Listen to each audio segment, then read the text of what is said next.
All right. So, I want to go ahead and get started. Um, this whole Colin Kaepernick situation has been pretty hilarious to me. For about every reason you can think of, right? I think that there are clearly people on the right who are overreacting by burning their Nike gear. First of all, you're an idiot. If you burned your Nike gear after you bought it, you're an idiot. You didn't hurt Nike. In fact, what you did was really applied the same concept that Nike does to all of their commercials, which is take some controversial issue, put it on Front Street, and then rake in the big bucks, because that's what Nike has always done. They've been rebellious since their existence. They were the ones who brought on Michael Jordan and convinced the NBA to stop wearing all white shoes. I think the first introduction of colored shoes were black and red, and they were from Michael Jordan. And they even signed Michael Jordan, obviously, who went on to have an illustrious career. When everybody else got rid of Tiger Woods, Gatorade, Sprite, pretty much anybody and everybody, Subway, Nike kept Tiger Woods. So, I mean, this is the same Nike, by the way, that came up with the whole "I'm not a role model" concept from Charles Barkley's commercial. I don't know if you all remember that, but he said, "I'm not a role model. It's not my job to be anybody's role model. It's my job to wreak havoc on the court."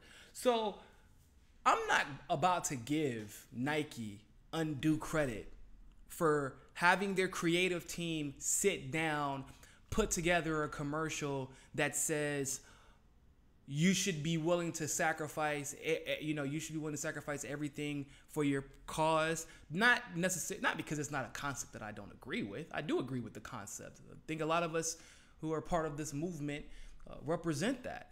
However, it was a team that sat down, got their best marketers, their best messengers, their best consultants.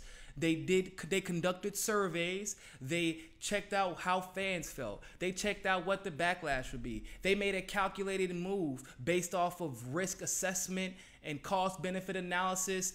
And they figured out that the Colin Kaepernick face behind a message such as that, because Colin Kaepernick did indeed sacrifice himself, and he sacrificed his career.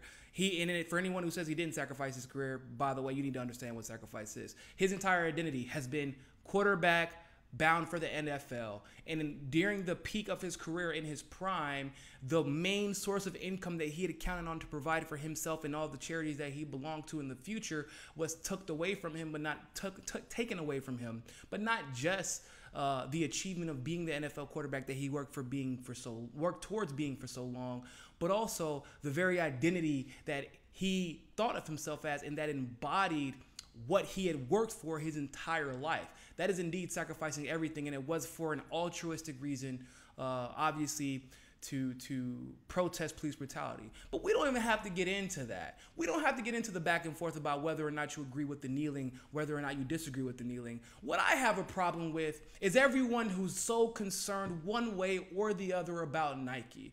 Because like myself, Tim Black, other progressive journalists, other progressive politicians like Bernie Sanders, people who have fought against the the prison industrial complex, people who have been pro equity of labor, make sure that whatever you're producing, you're getting paid an equitable amount for. People against the prison industrial complex, people against lobbying.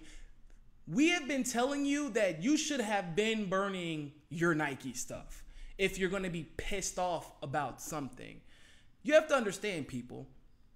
This is why I don't put much stock in them putting Colin Kaepernick's face. I recognize inherently what Colin Kaepernick was initially sitting down for, and that was because police brutality, the criminal justice system in general, is completely and totally out of whack, and obviously it essentially hurts black communities. That's what it does, and in a lot of ways, some people believe that's what it was created to do.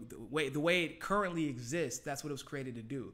If you're going to have a profiteering justice system, we have people who are inherently easier targets in a profiteering justice system, it is, of course, going to be discriminatory, and one group is going to be targeted more than others because they have the least amount of means to defend themselves.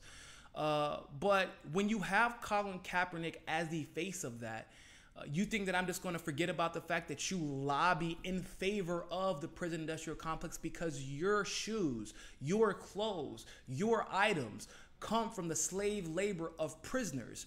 And because you continue to lobby for private prisons, they're not going to fill the prisons with beautiful smiles and high hopes. They're going to make their best intentions to make good on your investment to fill those prisons with people. So although Colin Kaepernick is indeed standing up towards injustice or for injustice towards black people, he's standing up against that.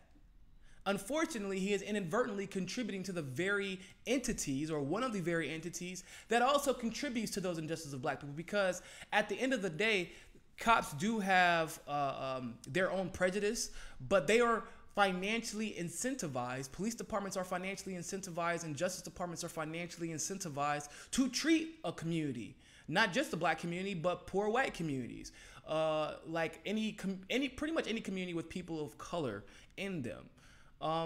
They're incentivized financially to treat them a certain way because they get money for it. They get money from the state government. They get money from the federal government. The federal government gets lobbying money from these corporations to continue to facilitate the arrest of poor black people who end up in the prison industrial complex, and then whose labor is subsequently used to build these Nike shoes that everybody's about to go buy now.